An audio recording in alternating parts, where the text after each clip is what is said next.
మళ్ళీ మొదలు పెట్టండి. షేర్ చేయొచ్చు. ఊబకాయంపై ఎంతైనా రాస్తా, గోపగుయ్యమును పెంచేస్తా. మూడో ప్రపంచ యుద్ధం ఇది, నేడో రేపు తథ్యమది.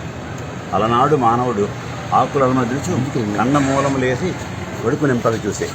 అడవిలో పరిగెట్టి విల్లెక్కు పెట్టి పెట్ట మాంసను కొట్టి చెట్టు గొమ్మను కొట్టి 2 రాళ్లను తీసి నిప్పు రాజేసే. కోటి విద్యలు నేర్చి కూటి కోసము తీసే. ఇప్పుడు వ్యాయామం లేని చదువు, విరామం లేని కొడుగు, ఎంటర్ చేస్తే డేటా ఇంటికే ఫుడ్ బేట. పొలుగు పొట్టుట లేదు, పప్పు రుబ్బుట రాదు, రిమోట్ తిప్పితే పంట, మేట నొప్పితే వంట.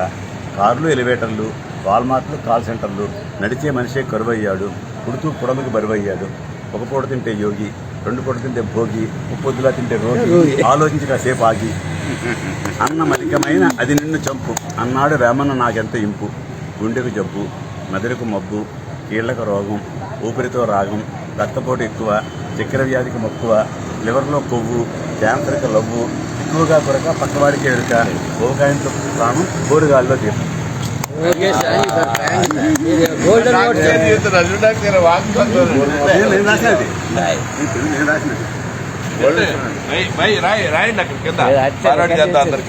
నేను రాసినది తెలుగు భాష పట్ల నాకు అధికారం ఉంది. దేనికన్నా మిన్న ఇంటిలో మన భాష, తెలుగు వృత్త పద్యం అలరేను ప్రాస, పల్లె పల్లెకు చూడ మారేను యాస, అల్లసాని వివరికింపైన భాష, నన్నయాది కవుల కన్నది భాష, తిక్కన అక్కున చేరని భాష, పోతన ఘంటాన పరవశించిన భాష, వేమన పలుకులో కురికిని భాష. తెలుగు రాదా?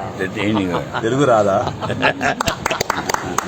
తెలుగు ఎన్న దేశంబు తెలుగు, ఏను తెలుగు వల్లబుండ తెలుగు కండ, ఎల్లందు కొలికొలికి తెలుగువా భాషాడి, దేశ భాషలందు తెలుగు లెస్స.